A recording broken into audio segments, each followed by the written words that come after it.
नमस्कार दोस्तों, आज हम लोग स्टडी मटेरियल का क्वेश्चन डिस्कस करेंगे डिडक्शन चैप्टर की। तो चलिए स्टार्ट करते हैं। अब सबसे पहला इलिस्ट्रेशन में आपको दो स्टेटमेंट दिया गया है, इसको आपको एग्जामिन करना है। तो सबसे पहले हम लोग 80AC का प्रोविजन देख लेते हैं, उसके बाद ये दोनों सवाल छू मंतर से बन जाएंगे। सबसे पहले 80AC कहता है कि आपको कंपल्सरीली फाइलिंग ऑफ रिटर्न करना पड़ेगा, तभी जाके आपको कुछ डिडक्शन मिलेंगे, जैसे कि deduction under section 80IA, IAB, IAC, 80IB, 80IBA, 80IC। ये सारे सेक्शंस जो हैं, कुछ कुछ सेक्शंस हम लोग इंटर में पढ़ते हैं, कुछ कुछ सेक्शन फाइनल में पढ़ते हैं। इसीलिए इतना ही जानना बहुत ज़रूरी है कि इन सब सेक्शन का डिडक्शन पाने के लिए क्या इंपॉर्टेंट है।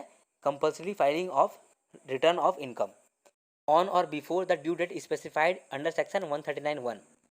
सो दोबारा से 80AC का प्रोविजन को समझते हैं। 80AC कहता है कि आपको deduction 80IB, 80IAB, 80IC, 80IB, 80IBA, 80IC ये सारा डिडक्शन तभी मिलेगा जब आप compulsorily filing of return of income करेंगे, और वो भी within the due date specified under section 139(1). अब क्वेश्चन क्या कह रहा है, पढ़ते हैं। क्वेश्चन का पहला पार्ट कह रहा है कि एक कॉर्पोरेट एसएससी को डिडक्शन अंडर 80IB ग्रांट होने के लिए filing of audit report must है और फाइलिंग ऑफ रिटर्न नेसेसरी नहीं है। तो ये बिल्कुल गलत बोल रहा है। फाइलिंग ऑफ रिटर्न ही तो ज़्यादा इंपॉर्टेंट है। तो filing of return of income ज़्यादा इंपॉर्टेंट है, ना कि फाइलिंग ऑफ ऑडिट रिपोर्ट। तो इसीलिए this statement is not correct. 80AC stipulates compulsorily filing of return of income on or before the due date specified under section 139(1) as a precondition for availing the benefit of deduction inter alia under section 80IB। अब दूसरा statement कह रहा है कि filing of belated return under section 139(4) of the income tax act 1961 will debar an assessee from claiming deduction under section 80IE। कह रहा है कि डिडक्शन अंडर 80IE से वंचित हो जाएगा एसएससी अगर वो बिलेटेड रिटर्न फाइल करता है। ये स्टेटमेंट बिल्कुल सही है, वंचित हो जाएगा अंडर सेक्शन 80IE का डिडक्शन से। क्यों? क्योंकि कह रहा था कि आपको filing of return is compulsory within the due date specified under section 139(1). इस वजह से यहाँ पर ये वंचित हो जाएगा डिडक्शन लेने के लिए। सॉल्यूशन में क्या रिटर्न है? This statement is correct as per the section 80AC SSC has to furnish his return of income on और before the due date specified under section 139(1) to be eligible to claim deduction under inter alia section 80IE। Next question की ओर आगे बढ़ रहे हैं। इस question में आपको निकालना वाला deduction under section 80C LIC वाला केस। तो LIC प्रीमियम ऑफ SSC यानी सेल्फ स्पाउस चिल्ड्रन का कितना डिडक्शन मिलता था? पॉलिसी कब इशू हुआ इस पर डिपेंड करता था। अगर पॉलिसी इशू होता है 2012-13 में तो अमाउंट पेड और 10% of sum assured which ever is lower. लेकिन अगर यही पॉलिसी इशू होता है 12-13 से पहले तो अमाउंट पेड और 20% विच एवर इज लोअर। और यही पॉलिसी अगर 12-13 के बाद होता है तो अमाउंट पेड और 10% विच एवर इज लोअर। यहाँ 15% होगा अगर डिजेबल्ड लोगों के लिए LIC कराए हैं। ठीक है, 12-13 में होगा तो अमाउंट 10%, 12-13 से पहले अमाउंट और 20%, 12-13 के बाद अमाउंट और 10%, डिसेबल के केस में 15%। सबसे पहला केस यहाँ बोल रहा है कि 30/3/2012 को हम लोग कराए हैं पॉलिसी। 30/3/2012 यानी कि 12 घुसा नहीं है। अगर 12 घुसेगा तो 1/4/2012 से 12 स्टार्ट होता है, तो 12-13 घुसा नहीं है, 12-13 से पहले का है। पहले का था amount 20% which ever is lower हो गया। उसके बाद अगर स्पाउस में क्या होगा? स्पाउस देखिए 1/5/2015 में है। 1/5/2015 का मतलब 12-13 के बाद, 12-13 के बाद तो amount 10% which ever is lower. और तीसरा है डिसेबल्ड है, लेकिन अगर डिसेबल्ड रहा तो amount 15% which ever is lower, क्योंकि ये तो 12-13 के बाद है और ऊपर से डिसेबल्ड है तो अमाउंट पर 15% विच एवर इज लोअर। अब क्वेश्चन का प्रेजेंटेशन भी एक बार देख लीजिए। जब हम लोग सोल्यूशन करते हैं तो इस तरह के सोल्यूशन में पहला 4 लाइन तो हम लोगों ने पूरा क्वेश्चन को हूबहू छापा। उसके बाद लिखा कि डिडक्शन अंडर सेक्शन 80C कितना होगा अमाउंट और 10% या अमाउंट और 15% या अमाउंट और 20%। ठीक है, तो सबसे पहले हम लोगों ने लिखा कि डिडक्शन कितना है, यानी अमाउंट पहले लिख दिया, और ये अमाउंट कब तक रिस्ट्रिक्टेड है वो लिख दिया, restricted up to the percent of sum assured, 20%, 10%, 15%। तो याद रखिएगा, एक बार आप प्रोविज़न याद रखें वो भी इंपॉर्टेंट है, प्रोविज़न अप्लाई किए वो भी इंपॉर्टेंट है, साथ में ये प्रेजेंटेशन भी इंपॉर्टेंट है। तो ध्यान से देखिए इस क्वेश्चन को। देखिए इस क्वेश्चन में इंडिविजुअल एसएससी जो रेसिडेंट इन इंडिया है वो कंट्रीब्यूट किया है PPF में 1.5 लाख और इंश्योरेंस प्रीमियम पे किया है 25,000। आपको बताना कि डिडक्शन कितना अलाइबल होगा अंडर सेक्शन 80C। सबसे पहले तो PPF में मैक्सिमम डिडक्शन आपको 1.5 लाख मिलता है, तो यहाँ 1.5 लाख के 1.5 लाख आपको मिल जाएगा। दूसरा है insurance premium paid on the life of spouse के लिए LIC प्रीमियम पे किया है। पॉलिसी कब लिया है? 1/4/2015। इसका मतलब कि 2012 के बाद, अगर 2012 के बाद होता है तो अमाउंट और 10% विचेवर इज लोअर होता है। 10% किसका? 10% ऑफ सम अश्योर्ड। तो अश्योर्ड वैल्यू भी दे दिया है आपको। अश्योर्ड वैल्यू का 10% 20,000 होता है और अमाउंट कितना पे किया? 25,000। Whichever is lower 20,000। ठीक है, तो ये दोनों मिलाकर 1,70,000 आता है। लेकिन आपको मालूम होगा कि under section 80C maximum deduction can be 1,50,000। 1,50,000 से ज़्यादा नहीं हो सकता, इसीलिए लिख दिया however the maximum permissible deduction under section 80C is restricted to 1,50,000। अब इस क्वेश्चन को देखते हैं। इस क्वेश्चन में मिस्टर ए को बेसिक सैलरी मिल रहा है 1 lakh per month. He is entitled to DNS allowance 40% of basic salary. अब जो डीए का 50% है वो फॉर्मिंग पार्ट है, प्लस मिस्टर ए और उसका एम्प्लॉयर एबीसी लिमिटेड दोनों कंट्रीब्यूट करता है एनपीएस अकाउंट में under section 80CCD 15% of basic salary. आपको बताना है कि टैक्स ट्रीटमेंट क्या होगा in the hands of A. तो सॉल्यूशन देखते हैं, ध्यान से सुनिएगा। Employer contribution to such pension scheme would be treated as salary. Employer का जो कंट्रीब्यूशन है वो सैलरी ट्रीट होगा। क्यों? Since it is specifically included in the definition of salary under section 17(1)(8). Therefore 1,80,000 being 15% of basic salary 12 lakh would be included in mister A's salary. अब salary में तो add हो गया, लेकिन इसका डिडक्शन मिल जाएगा under section 80CCD1। Since employer का contribution तो हम लोग का सैलरी में ऐड हो गया था, तो इसका डिडक्शन तो नहीं मिलेगा, लेकिन एम्प्लॉय का कंट्रीब्यूशन का डिडक्शन मिलेगा। कितना मिलेगा? अमाउंट कंट्रीब्यूटेड और 10% of salary whichever is lower. यहाँ salary for the purpose of 80CCD1 क्या है? Basic plus DA forming part. तो सबसे पहले सैलरी निकालेंगे, तब सैलरी का 10% निकालेंगे और amount contributed which ever is lower. तो सैलरी निकालते हैं। सैलरी में सबसे पहले बेसिक ऐड करते हैं। बेसिक क्या है? 1 लाख पर मंथ, तो 1 lakh into 12 12 lakh plus DA forming part. सबसे पहले डीए निकालते हैं। डीए कितना है? डीए है 40% ऑफ 12 लाख 4,80,000। और क्वेश्चन में कह रहा था कि डीए फॉर्मिंग पार्ट कितना है? 50% of DA forms part of पे। तो 50% ऑफ 4,80,000 2,40,000 आता है। तो salary for the purpose of deduction under section 80CCD कितना आता है? 4,40,000। इसका 10% 1,44,000। 1,44,000 और amount contributed which ever is lower. Amount contribute कितना किया था? 1,80,000। तो 1,80,000 और 1,44,000 विच एवर इज लोअर कौन सा आता है? 1,44,000। लेकिन सिंस याद रखिएगा यहाँ पर 80CCD1B में 50,000 का एडिशनल डिडक्शन मिलता है आपको। 50,000 का एडिशनल डिडक्शन आप क्लेम कर सकते हैं अंडर सेक्शन 80CCD1B। इसीलिए बाकी जो बचा, जो हम लोग डिडक्शन नहीं मिला था, कितना डिडक्शन नहीं मिला था? 1,80,000 माइनस 1,44,000 डिडक्शन नहीं मिल पाया था, तो वो मिल जाएगा अंडर सेक्शन 80CCD1B 36,000। अब सिंस हमने थोड़ा सा एक्स्ट्रा ऑर्डिनरी काम कर दिया है, तो इसके लिए हम लोग को नोट देना पड़ेगा। चलिए पढ़ते हैं कि क्या इसमें नोट दिया है।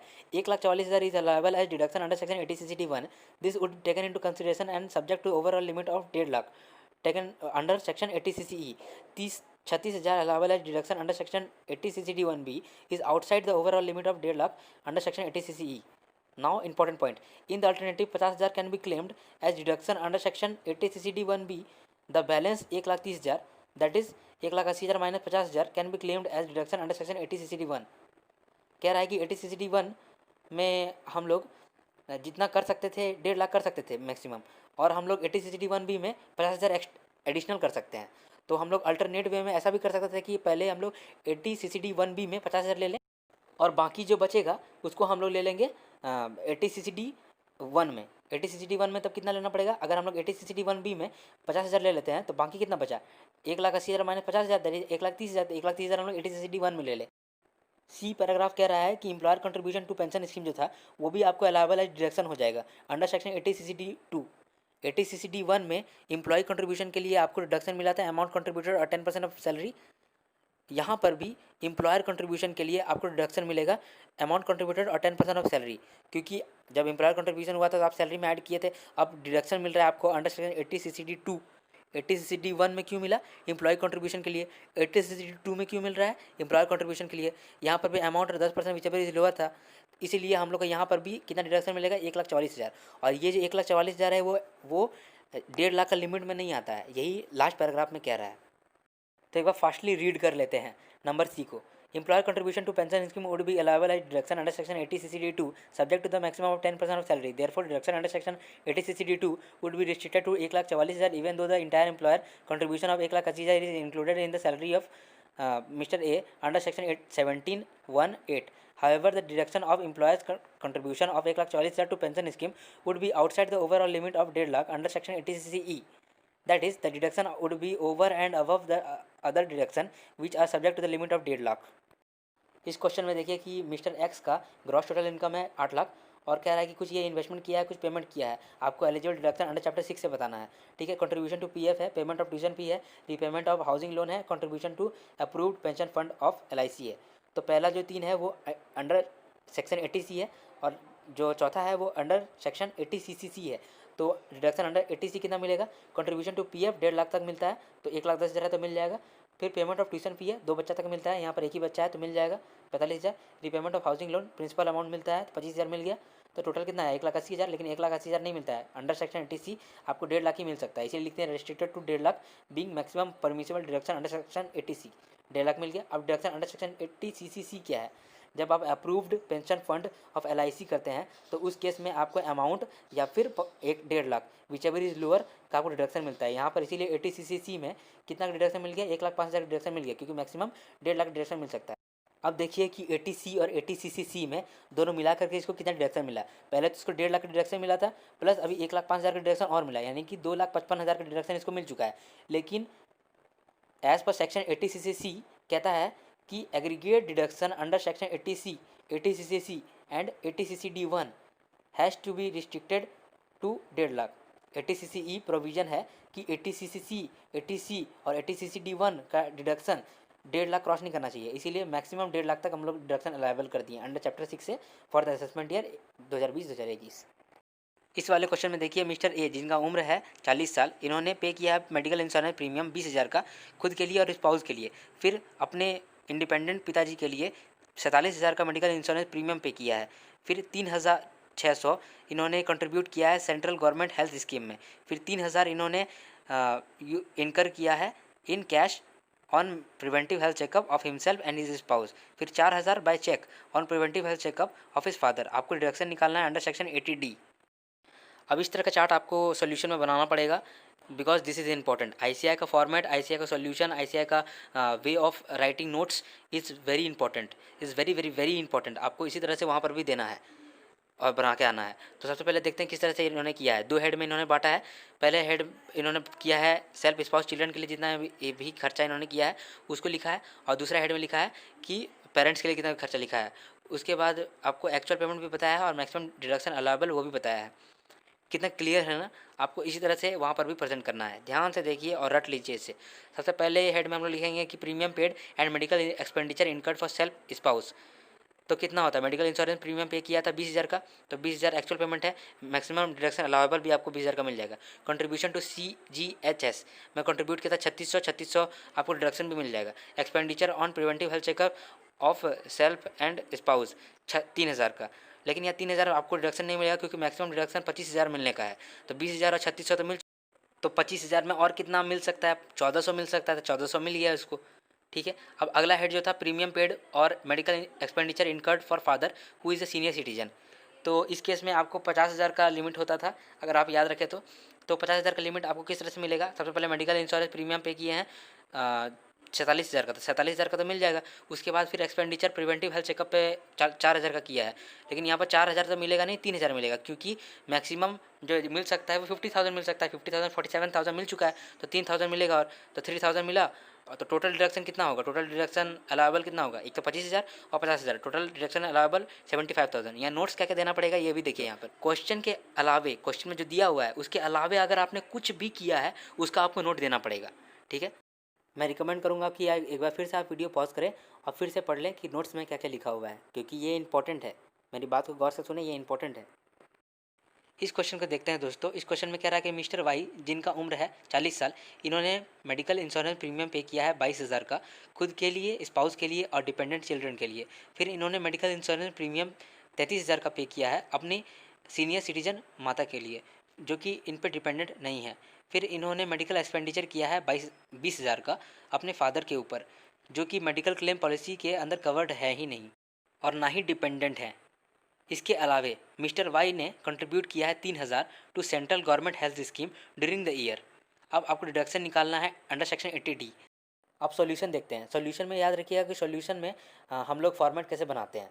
देखिए फॉर्मेट यहाँ पर जैसे बनाया है पर्टिकुलर्स और फिर लिखा है अमाउंट, फिर दो सेग्रीगेट करके लिखा है। पहला सेग्रीगेशन लिखा है सेल्फ स्पाउस चिल्ड्रन के लिए जितना एक्सपेंडिचर किया था, और दूसरा सेग्रीगेशन है जो कि पेरेंट्स लोग के लिए कितना खर्चा किया था। तो पेरेंट्स लोग सीनियर सिटीजन है तो मैक्सिमम डिडक्शन 50,000 मिल जाएगा, और ये लोग खुद यानी self spouse children senior citizen तो है नहीं, तो 25,000 का डिडक्शन इन लोग को मिल सकता है मैक्सिमम। तो सबसे पहले लिखते हैं medical insurance premium paid for self spouse and dependent children 22,000, और कंट्रीब्यूशन टू CGSS 6,000। टोटल होता है 28,000। 28,000 का तो मिलेगा नहीं, 25,000 मैक्सिमम मिलेगा, तो रिस्ट्रिक्टेड टू 25,000। इसी तरह से जब इन्होंने अपने मदर के लिए मेडिकल इंश्योरेंस प्रीमियम पे किया था तो 33,000 पे किया था, वो मिल गया इनको। फिर पिताजी के ऊपर इन्होंने खर्चा किया था 20,000, तो वो 20,000 भी हम लोगों ने ऐड किया, तो 53,000 डिडक्शन हो रहा है। तो 53,000 तो मिल नहीं सकता है, मैक्सिमम कैन भी 50,000, तो रिस्ट्रिक्टेड टू 50,000। टोटल डिडक्शन कितना मिला इसको? 25,000 और 50,000, 75,000 का डिडक्शन मिला इसको अंडर सेक्शन 80D। अब अगला क्वेश्चन में आते हैं, इलस्ट्रेशन नंबर 8। इसमें कह रहा है मिस्टर एक्स अपने हैंडीकैप्ड ग्रैंडफादर के लिए 50,000 का सम डिपॉजिट कराता है हर साल LIC में, और ये जो डिसेबिलिटी है ग्रैंडफादर का ये जेन्युइन है क्योंकि इन्होंने कॉपी ऑफ सर्टिफिकेट भी सबमिट कर दिया है। आपको डिडक्शन अंडर 80 सेक्शन डी में बताना पड़ेगा कि अंडर सेक्शन 80 के अंदर इनको डिडक्शन मिलेगा या नहीं मिलेगा। तो डिडक्शन कब मिलता है 80 में? 80 में डिडक्शन तब मिलता है जब आप डिपेंडेंट रिलेटिव का डिसेबिलिटी पर खर्चा करते हैं, तब आपको फिक्स्ड डिडक्शन मिलता है 75,000 का। अगर सीवियरली डिसेबल्ड है तो 1,25,000 का। लेकिन यहाँ पर आपको 80 के अंदर डिडक्शन नहीं मिलेगा क्योंकि यहाँ जो ग्रैंडफादर है वो रिलेटिव के डेफिनेशन में आते ही नहीं है। रिलेटिव के डेफिनेशन में ग्रैंडफादर आते ही नहीं है, इस वजह से इनको 80 के अंदर डिडक्शन नहीं मिलेगा। अब अगला इलस्ट्रेशन में कहता है कि अगर मिस्टर एक्स डिपॉजिट करता डिपेंडेंट फादर के लिए, ग्रैंडफादर के लिए नहीं कर रहा लेकिन फादर के लिए किया, और फादर भी डिपेंडेंट है, तो इस केस में तो डिडक्शन मिलेगा क्योंकि डिपेंडेंट रिलेटिव पे करते हैं तो मिलता है। तो यहाँ पर 75,000 मिलेगा। अगर सीवियरली डिसेबल्ड है तो 125,000 का फिक्स डिडक्शन मिलेगा। इस क्वेश्चन में देखिए कि मिस्टर बी ने 3 एजुकेशन लोन लिया है अप्रैल 2019 में। लोन 1, लोन 2, लोन 3 का डेटा दिया हुआ है। जैसे कि एजुकेशन लोन जो लिए हैं किसके लिए लिए हैं? बी के लिए लिए हैं लोन 1, बी का बेटा के लिए लिए हैं लोन 2, बी का बेटी के लिए लिए हैं लोन 3। यानी एक तो अपना बेटा के लिए, और दूसरा अपना पोता के लिए, और तीसरा अपना पोती के लिए हम लोगों ने लोन लिया है। पर्पस ऑफ लोन, लोन का क्या पर्पस है? MBA, BSc, BA, ठीक है। अमाउंट ऑफ लोन दिया है, एनुअल रिपेमेंट ऑफ लोन दिया है, एनुअल रिपेमेंट ऑफ इंटरेस्ट दिया है। Compute the amount deductible under section 80E। Section 80E कहता है कि जब आप हायर एजुकेशन के लिए लोन लेते हो और उस पर जो इंटरेस्ट लगता है रिपेमेंट के समय, 8 साल तक उस इंटरेस्ट का डिडक्शन आपको मिलेगा। फिर से सेक्शन 80E कहता है कि जब आप हायर एजुकेशन के लिए लोन लेते हो, हायर एजुकेशन कौन सा होता है? जो क्लास 12 के बाद का जितना भी एजुकेशन होता है वो हायर एजुकेशन होता है। तो हायर एजुकेशन के लिए जितना भी आपने लोन लिया है, रीपेमेंट के समय जो इंटरेस्ट लगेगा 8 साल तक इंटरेस्ट माफ़ रहेगा, मतलब डिडक्शन मिल जाएगा। ठीक है। इस केस में क्या हुआ है, इस क्वेश्चन में लोन लिए हैं 3 बच्चे के लिए, और तीनों बच्चे के लिए जो लोन लिए हैं वो हायर एजुकेशन के लिए है। देखिए MBA, BSc, BA, तो इसका जो भी एनुअल रिपेमेंट ऑफ इंटरेस्ट होगा वो सब 8 साल तक हम लोगों का डिडक्शन मिल जाएगा। तो इसीलिए यहाँ पर कितना डिडक्शन मिल गया under section 80E? 20,000 plus 10,000 plus 18,000, 48,000 का डिडक्शन मिल गया। इस क्वेश्चन को देखिए, क्वेश्चन थोड़ा ट्रिकी है। मिस्टर ए ने रेजिडेंशियल हाउस प्रॉपर्टी खरीदा है सेल्फ ऑक्यूपेशन के लिए 45 लाख में 1/4/17 में, और फिर कह रहा है कि ये हाउसिंग लोन लिया था 35 लाख का बैंक ऑफ इंडिया से 11% पर एनम का इंटरेस्ट पे, और उसी दिन लिया था 1/4/2017 को ही लिया था। लेकिन ये जो लोन सैंक्शन हुआ था 28 मार्च 2017 को, ये लोन हुआ था सैंक्शन 28 मार्च 2017 को। तो एक बार फिर से क्वेश्चन को एनालाइज करते हैं। सबसे पहले जो कहा था कि 45 लाख का घर खरीदे हैं, तो यहाँ आपको क्लिक करना चाहिए कि 80EE का डिडक्शन तो नहीं मिल सकता है ना, क्योंकि 80EE में आपको जो घर था उसका कॉस्ट होना चाहिए था 45 लाख तक, तो यहाँ 45 लाख ही है, तो यहाँ पर 80EE मिल सकता है, लेकिन नहीं मिलेगा। क्यों? क्योंकि बोला है कि 1/4/2017 को खरीदे हैं, और जो 80EE था वो 19-20 के लिए था, यहाँ तो 17 है, तो वो नहीं मिलेगा। उसके बाद बोल रहा है कि 35 लाख का ये लोन लिया है, तो 35 लाख का लोन का लिमिट था 80EE में। 80EE में अगर आप 35 लाख तक का लोन लेते हैं तो उस केस में 80EE का डिडक्शन मिलता था। और लेकिन बात यहाँ पर वहाँ पर ये था कि 80EE का डिडक्शन तभी मिलेगा जब आपने लोन लिया हो 16-17 में। तो क्या ये लोन लिया है 16-17 में? लग रहा है ना कि 1/4/17 यानी कि 17-18 में लिया है, लेकिन नहीं। देखिए यहाँ पर गौर से कि लोन वाज सैंक्शनड ऑन 28 मार्च 2017। इसका मतलब कि 28 मार्च 2017 16-17 में ही लोन लिया है, 16-17 में लोन भी लिया है और लोन का अमाउंट भी 35 लाख है। तो इसका डिडक्शन मिलेगा अंडर सेक्शन 80EE। तो सॉल्यूशन में देखते हैं। सॉल्यूशन में सबसे पहले तो एचपी में जितना इंटरेस्ट का डिडक्शन मिल रहा था वो डिडक्शन दे देंगे, बाकी जो बचा रहेगा उसका डिडक्शन हम लोग देंगे चैप्टर 6 से में जितना भी दे पाएंगे। अब देखिए कितना डिडक्शन देते हैं। सबसे पहले लिखेंगे particular amount interest deduction for assessment year 2020-21, deduction allowable while computing income under the head income from house property. तो कितना इंटरेस्ट है? 35 लाख का 11%, जो कि 3,85,000 आता है। लेकिन एचपी में कितना तक अलाउ कर सकते हैं? 2 लाख तक। 2 लाख अलाउ कर दिए। अब बाकी कितना बचा? बाकी बचा हम लोग का 3,85,000 माइनस 2 लाख, 1,85,000 और डिडक्शन मिल सकता है। तो क्या मिल सकता है? चैप्टर 6 से में डिडक्शन मिलता है 80EE में 50,000 ही मिल सकता है। तो भले ही 185,000 का डिडक्शन हो, लेकिन रिस्ट्रिक्ट हो जाएगा 50,000 में, यानी टोटल डिडक्शन कितना मिलेगा इसको? 2.5 लाख का। इस क्वेश्चन को देखते हैं। देखने में तो क्वेश्चन बहुत बड़ा है, क्योंकि 4 आदमी का दे दिया है आपको इन्फॉर्मेशन। तो 4 आदमी का अलग अलग से निकालेंगे कितना डिडक्शन उन लोग को मिलेगा। सबसे पहले मिस्टर ए का देखते हैं। मिस्टर ए लोन लिया है 43 लाख का। कहाँ से लिया है? एचएफसी से। Date of sanction of loan क्या है? 19/1/4/19। Date of disbursement of loan है 1/5/19, एक ही महीना। पर्पस ऑफ लोन किस लिए लिया है? Acquisition of residential house property for self occupation. ओ, self stamp duty value of house property कितना है? 45 lakh. Cost of electric vehicle ये लिया ही नहीं है, इसीलिए नील है। रेट ऑफ इंटरेस्ट है 9%। कितना मिलेगा? देखिए सबसे पहले तो एचपी में मिल जाएगा 2 लाख का। जब 43 लाख का इन्होंने लिया है लोन, 43 लाख 9% पे, तो 43 लाख इंटू 9% कितना आता है? 3,54,750। इसका 2 लाख तो मिल जाएगा एचपी में, तो 2 लाख एचपी में मिल गया। बाकी जितना बचा वो 80EEA में मिल सकता है। क्यों? क्योंकि 80EEA कब मिलता है? जब 19-20 में लोन लिया हो और जो घर हो, घर का वैल्यू 45 लाख क्रॉस ना किया हो। तो घर का वैल्यू 45 लाख क्रॉस भी ना किया है, और इन्होंने date of sanction of loan क्या है? 1/4/19 यानी 19-20 में खरीदा है। तो 80EE मिल जाएगा। कितना मिलता है मैक्सिमम? 1.5 लाख का। तो जब 3,54,750 का हम लोग का इंटरेस्ट था, जिसमें से कि 2 लाख मिल गया, तो बाकी बचा हम लोगों का 1,54,750, जिसमें से कि 1.5 लाख हम लोग को 80EE में मिल जाएगा। अब दिया गया इन्फॉर्मेशन बी का देखते हैं। बी ने 45 लाख का लोन लिया है एनबीएफसी से। Date of sanction of loan है 1/4/2019 और date of disbursement of loan है 1/5/2019। अब पर्पस क्या है? ये भी सेल्फ ऑक्यूपेशन के लिए लिया है और इसका stamp duty value house property का 48 लाख है। यहाँ पर आपको एचपी में तो डिडक्शन मिल जाएगा 2 लाख का, लेकिन डिडक्शन नहीं मिलेगा अंडर सेक्शन 80EE, क्योंकि 80EE में कब डिडक्शन मिलता है? जब हाउस का कॉस्ट 45 लाख तक रहता है, जब 45 लाख तक का कॉस्ट रहता है न्यू हाउस प्रॉपर्टी का, तभी हम लोगों को इसका डिडक्शन मिलता है अंडर सेक्शन 80EE। इसीलिए इसको डिडक्शन तो मिलेगा एचपी में, लेकिन डिडक्शन नहीं मिलेगा अंडर सेक्शन 80EE। तो मिस्टर बी का देखते हैं कि इंटरेस्ट डिडक्शन कितना मिल रहा है। तो पहले देखते हैं कि एचपी से कितना मिलेगा। डिडक्शन कितना है? 45 लाख का 9% इंटू 11/12, 11 महीना के लिए ले रहे हैं। 11 महीने के लिए क्यों लिए? ऊपर में भी 11 महीने के लिए लिए थे, नीचे में भी 11 महीने के लिए लिए हैं, क्योंकि देखिए ना date of disbursement of loan 1/5/2019 से है। इसका मतलब कि इंटरेस्ट तो जब आपको डिसबर्स हो गया है आपका लोन, उसके बाद से ही इंटरेस्ट लगेगा ना, तो इसीलिए आपका इंटरेस्ट वहाँ से लगने स्टार्ट हुआ है, इसीलिए 11 महीने का ही इंटरेस्ट आपको लगा है। तो 11 महीने का इंटरेस्ट 9% के हिसाब से 45 लाख पर आता है 371,250। लेकिन आपको डिडक्शन कितना मिलता है एचपी में? 2 लाख तक मिलता है, तो 2 लाख तक डिस्ट्रिक्ट हो गया।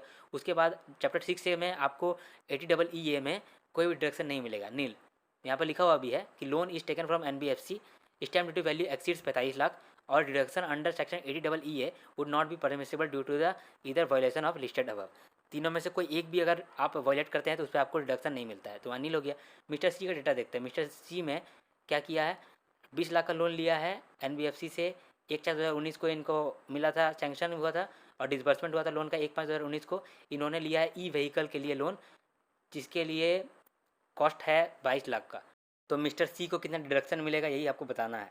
तो जब आप खरीदते हो ई व्हीकल तो आपको डिडक्शन मिलता है, लेकिन कंडीशन है कि लोन आपका सैंक्शन होना चाहिए 19-23 के बीच में, 19 और 23 के बीच में होना चाहिए आपका लोन सैंक्शन। 1/4/2019 से लेकर के 31/3/2023 तक अगर आपका लोन सैंक्शन होता है ई व्हीकल के लिए, तो इसका जो इंटरेस्ट का अमाउंट होगा वो आपको डिडक्शन मिल जाएगा, लेकिन मैक्सिमम 1.5 लाख का। एक बार फिर से 80EE कब मिलता है?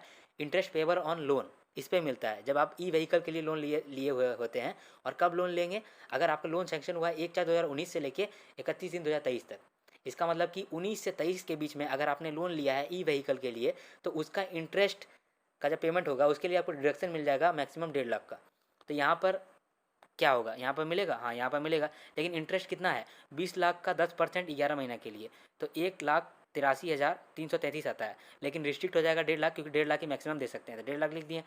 याद रखिएगा कुछ बातें, जैसे कि आपको जब इंटरेस्ट का डिडक्शन मिल रहा है तो हाउस प्रॉपर्टी में कब मिल रहा है, जब सेल्फ ऑक्यूपेशन के लिए है, ठीक है, तभी आपको डिडक्शन मिल रहा है। मिस्टर ए और मिस्टर बी के केस में क्यों डिडक्शन मिला, क्योंकि सेल्फ ऑक्यूपेशन के लिए इन्होंने रेजिडेंशियल हाउस प्रॉपर्टी खरीदा था। और मिस्टर सी और मिस्टर डी में क्यों डिडक्शन मिलेगा, क्योंकि मिस्टर सी और मिस्टर डी ने इलेक्ट्रिक व्हीकल खरीदा है पर्सनल पर्पज़ के लिए। तो आप देखते हैं मिस्टर डी का क्या डेटा है, क्या इनको भी डिडक्शन मिलेगा या फिर नहीं मिलेगा। मिस्टर डी ने 15 लाख का लोन लिया है और लोन पब्लिक सेक्टर बैंक से लिया है, और date of sanction of loan है 30/3/2019, यानी कि 18-19 में खरीदा लिया है, और date of disbursement of loan है 1/5/2019 में। अब purchase of electric vehicle for personal purpose है और 18 लाख का इसका कॉस्ट है। रेट ऑफ इंटरेस्ट है 10%। देखिए इसको यहाँ पर डिडक्शन नहीं मिलेगा अंडर सेक्शन 80EE में। क्यों, क्योंकि 80EE में कब मिलता है, जब आपने लोन लिया हो 19 और 23 के बीच में, लेकिन इन्होंने 19 और 23 के बीच में लोन नहीं लिया, इन्होंने 18-19 में लोन लिया है, तो इनको नहीं मिलेगा। इस क्वेश्चन को देखते हैं। इस क्वेश्चन में मिस्टर शिवा, जिनका एज है 58 ईयर्स, इनका ग्रॉस टोटल इनकम है 7,75,000, इनकम फ्रॉम सैलरी है और इनकम फ्रॉम हाउस प्रॉपर्टी है। फिर इन्होंने कुछ पेमेंट और इन्वेस्टमेंट करे हैं। आपको ग्रॉस टोटल इनकम से डिडक्शन लेस करना है, टोटल इनकम निकालना है। तो क्या क्या इन्होंने पेमेंट या इन्वेस्टमेंट किए हैं। पहला, premium pay to insure the life of her major daughter, policy taken on 1/4/2017। Okay, assured value है 1,80,000 का, और 20,000 पेमेंट इन्होंने किया है। मेडिकल इंश्योरेंस प्रीमियम अपने लिए 12,000, स्पाउस के लिए 14,000। डोनेशन दिया है पब्लिक चैरिटेबल इंस्टीट्यूशन को रजिस्टर्ड अंडर 80G, 50,000 दिया है by way of cheque. Okay, LIC pension fund है 80CCC वाला, 60,000 का इन्होंने पेमेंट किया है। फिर डोनेशन दिया है नेशनल चिल्ड्रन फंड को 25,000 by way of cheque. Donation दिया है जवाहरलाल नेहरू मेमोरियल फंड में 25,000 का by way of cheque. Donation दिया है approved institution for promotion of family planning 40,000 by way of cheque. Deposit किया है PPF में 1 लाख। आपको निकालना टोटल इनकम। तो क्वेश्चन में सबसे पहले आपने क्या करना है कि सारे पॉइंट में, सारा आइटम्स में लिख देना है कि ये जो डिडक्शन है ये किस किस सेक्शन के अंदर आएगा। मान लीजिए जो premium paid to insure the life of major daughter है, ये आएगा आपका 80C के अंदर, तो 80C में आप लिख दिया आपने। और फिर डिपॉजिट टू PPF ये भी 80C में आएगा, तो 80C आपने लिख दिया वहीं पर, ताकि आज जब स्टेटमेंट बनाएं और कंप्यूटेशन करें तो साफ साफ दिखे फॉर्मेट में। तो सॉल्यूशन देखते हैं। सॉल्यूशन में पर्टिकुलर अमाउंट लिखेंगे। सबसे पहले ग्रॉस टोटल इनकम लेस करेंगे डिडक्शन अंडर चैप्टर 6 से। तो ग्रॉस टोटल इनकम है 7,75,000, लेस करते हैं डिडक्शन। सबसे पहले डिडक्शन लेस करेंगे अंडर सेक्शन 80C। अब PPF में जो डिपॉजिट किए हैं 1 लाख, तो वो मिल जाएगा। लाइफ इंश्योरेंस प्रीमियम जो हम लोगों ने पे किया है, और ये कब हम लोगों ने पॉलिसी लिया था 1/4/2017 को, 12-13 के बाद लिए हैं, तो amount 10% which ever is lower. तो अमाउंट कितना है, अमाउंट किया है 20,000 और 10% ऑफ एश्योर्ड वैल्यू 1,18,000, तो 18,000 और 20,000 विच एवर इज लोअर 18,000।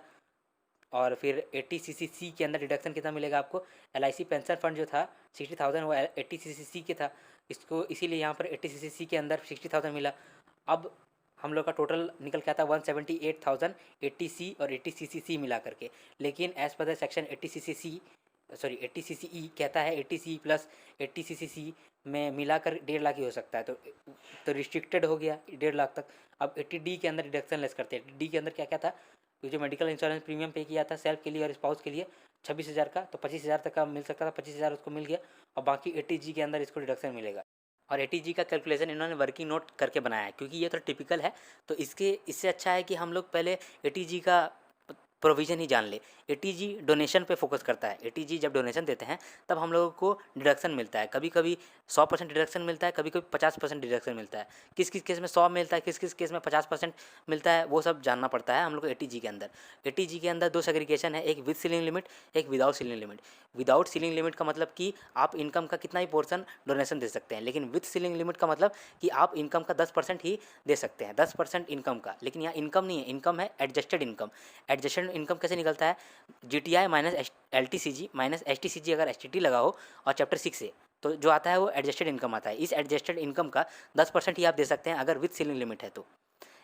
फिर से आप जानते हैं एडजस्टेड इनकम क्या है, GTI minus LTCG minus STCG, अगर STT लगा हो। STT नहीं लगा हो तो STCG लेस नहीं करेंगे, फिर लेस करेंगे चैप्टर 6 से, फिर मिलेगा इनकम। इस इनकम का 10% हम दे सकते हैं अगर विद सीलिंग लिमिट हो। विद सीलिंग लिमिट में 100% डिडक्शन कब मिलता है, जब हम लोग डोनेशन करते हैं गवर्नमेंट को या लोकल अथॉरिटी को फॉर फैमिली प्लानिंग, और हम लोग को विद सीलिंग लिमिट में 50% का डिडक्शन तब मिलता है जब हम लोग डोनेशन करते हैं गवर्नमेंट को, लोकल अथॉरिटी को, अदर देन फैमिली प्लानिंग, जैसे कि अप्रूव्ड चैरिटेबल ट्रस्ट को दिए, नोटिफाइड रिलीजियस प्लेस को दिए, उस केस में 50% हम लोगों को लगता है। और 80G में विदाउट सीलिंग लिमिट, इसका मतलब कितना भी दे सकते हैं। इस केस में दो सेग्रीगेशन फिर से है। 100% हम लोगों को रिडक्शन तब मिलता है जब जिला साक्षरता समिति को दे रहे हैं, CM relief fund, central army fund, national का सारा फंड, उसके बाद अफ्रीका फंड, स्वच्छ भारत कोष, क्लीन गंगा फंड। इस केस में 100% डिडक्शन मिलता है। 50% डिडक्शन कब मिलता है, in case of without ceiling limit, Nehru Gandhi परिवार अगर रहा तो, पीएम ड्राउट रिलीफ फंड हो तो, नेहरू गांधी का मतलब नेहरू गांधी फंड ऐसे करके कुछ होगा उस केस में। पर 80G कैसे अप्लाई हुआ, सबसे पहले है नेशनल चिल्ड्रन फंड। जब भी नेशनल का बात आता है तो ये विदाउट सीलिंग लिमिट है और यहाँ पर 100% डिडक्शन मिलता है। तो 25,000 का 25,000 मिल गया। अब अगला है जवाहरलाल नेहरू मेमोरियल फंड, यानी नेहरू गांधी परिवार, इसमें 50% मिलता है और ये विदाउट सीलिंग लिमिट है। तो यहाँ पर भी 25,000 का 50% मिल गया, 12,50,000, सॉरी 12,500। अब अगला है approved institution for promotion of family planning. याद करिए कि जब विद सीलिंग लिमिट था तो वहाँ हम लोग इनकम का 10% दे सकते थे, और उस केस में 100% डिडक्शन मिलता अगर आप फैमिली प्लानिंग के लिए डोनेशन दे रहे हैं। अगर आप फैमिली प्लानिंग से नहीं डोनेशन दे रहे हैं, ट्रस्ट को दे रहे हैं या रिलीजियस प्लेस को दे रहे हैं, तो वहाँ 50% डिडक्शन मिलता था। लेकिन 100%, 50% ये मिला करके ही हम लोगों का सीलिंग लिमिट क्रॉस नहीं करना चाहिए, यानी कि इनकम का 10% तक ही दे सकते हैं। इनकम कैसे होता था, gross total income minus LTCG minus STCG, जब STT लगा हो और माइनस करते थे चैप्टर 6 से का डिडक्शन, तब जाके एडजस्टेड इनकम आता था। तो पहले यही देख लेते हैं कि कितना अमाउंट तक हम लोग डोनेशन दे सकते हैं, तभी ना हम लोग देख पाएंगे कि कितना दे सकेंगे, तभी तो देंगे।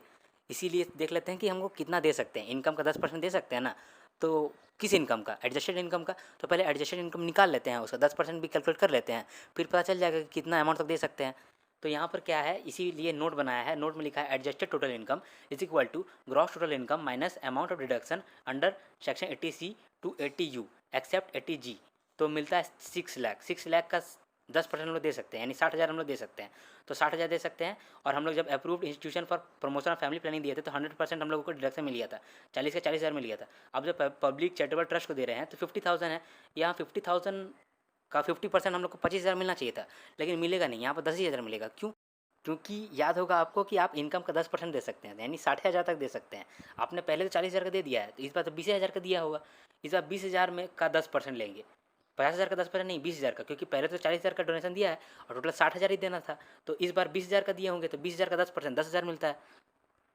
80G वाला पोर्शन को मैं फिर से डिस्कस करना चाहूँगा।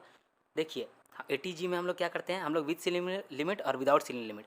विदाउट सीलिंग लिमिट में तो नॉर्मल है कि आप कितना भी दे सकते हैं। तो अगर आपने दिया है जिला साक्षरता समिति को, सीएम रिलीफ फंड को, सेंट्रल आर्मी फंड को, नेशनल का कुछ कुछ आइटम को, अफ्रीका फंड को, स्वच्छ भारत कोष को, क्लीन गंगा फंड को, तो आपको 100% मिल जाएगा डिडक्शन।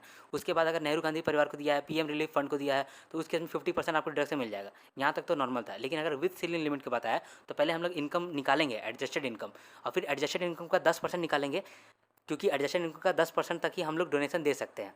तो पहले उसको निकाल लेंगे। वो कैसे निकलता है, सबसे पहले एडजस्टेड इनकम निकालेंगे, GTI minus LTCG minus STCG अगर STT लगा हो। अगर STT नहीं लगा है तो वहाँ STCG लेस नहीं करेंगे, फिर लेस करेंगे चैप्टर 6A का डिडक्शन, फिर इनकम आ जाएगा। वही एडजस्टेड इनकम का 10% हम लोग निकालेंगे। इतना ही अमाउंट हम लोग दे सकते हैं विद सीलिंग लिमिट में। अब इस केस में क्या हुआ था कि नंबर 3 और नंबर 4 में पहले तो फैमिली प्लानिंग में दिए थे और चैरिटेबल ट्रस्ट में दिए थे।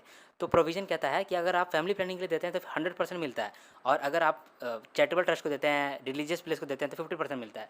तो उस केस में हम लोगों को पहला वाला में तो मिल गया था 100%, लेकिन दूसरा वाला में हम लोगों को नहीं मिला। क्यों नहीं मिला? क्योंकि दूसरा वाला केस में हम लोगों ने बहुत ज़्यादा डोनेशन देना था हम लोग को 6 लाख का 10% 60,000, लेकिन हम लोगों ने शुरुआत में 40,000 दे दिया है, और जिसका हम लोग को डिडक्शन भी मिल गया 100%। लेकिन अब तो हम लोगों को और कितना देना है, 20,000 ही देना है। 40,000 तो दे चुके और 20,000 दे सकते हैं। तो इस 20,000 का 50% हम लोग को डिडक्शन मिलेगा। क्योंकि 50,000 क्यों मिल रहा है? क्योंकि हम लोगों ने अदर देन फैमिली प्लानिंग के लिए डोनेशन दिया है। तो इस बार 20,000 के लिए हम लोग को 50% मिलेगा, जो कि 10,000 आता है।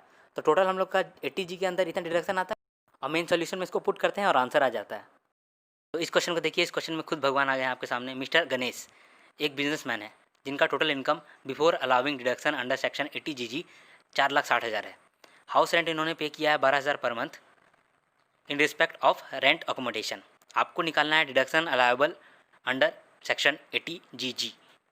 सेक्शन 80 GG कहता है कि आपको RFA मिलेगा, रेंट फ्री अकोमोडेशन का डिडक्शन मिलेगा।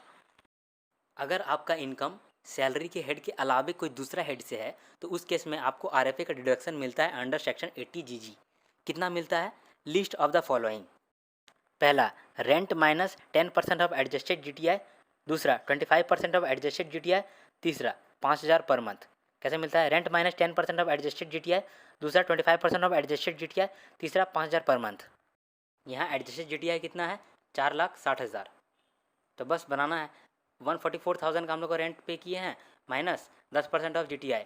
10% ऑफ GTI निकाले तो यहाँ पर आता है 98,000। दूसरा 25% टोटल इनकम, 25% टोटल इनकम निकाले तो 1,15,000 आया। तीसरा, amount calculated at 5,000 per month, 60,000, which ever is lower 60,000। तो ये डिडक्शन अलाउएबल होगा अंडर सेक्शन 80 GG। क्वेश्चन है कि ABC लिमिटेड एक इंडियन कंपनी कंट्रीब्यूट किया है 2 लाख इलेक्ट्रल ट्रस्ट के लिए और 25,000 का खर्चा किया है on advertisement in a brochure of political party. क्या ये डिडक्शन ले सकता है? अज्यूमिंग कि पेमेंट हुआ है बाय चेक, कितना डिडक्शन इसको मिल सकता है? जब इंडियन कंपनी पेमेंट करती है, डोनेशन देती है इलेक्टोरल ट्रस्ट को या पॉलिटिकल पार्टी को, तो इसको डिडक्शन मिलता है अंडर सेक्शन 80 GGB। अब यहाँ पर पहला वाला जो है कंट्रीब्यूटेड है sum of 2 lakh to an electoral trust, ये तो मिल जाएगा पक्का, इसमें कोई कन्फ्यूजन नहीं है, नो डाउट। 2 लाख का तो आपको डिडक्शन मिल जाएगा अंडर सेक्शन 80 GGB।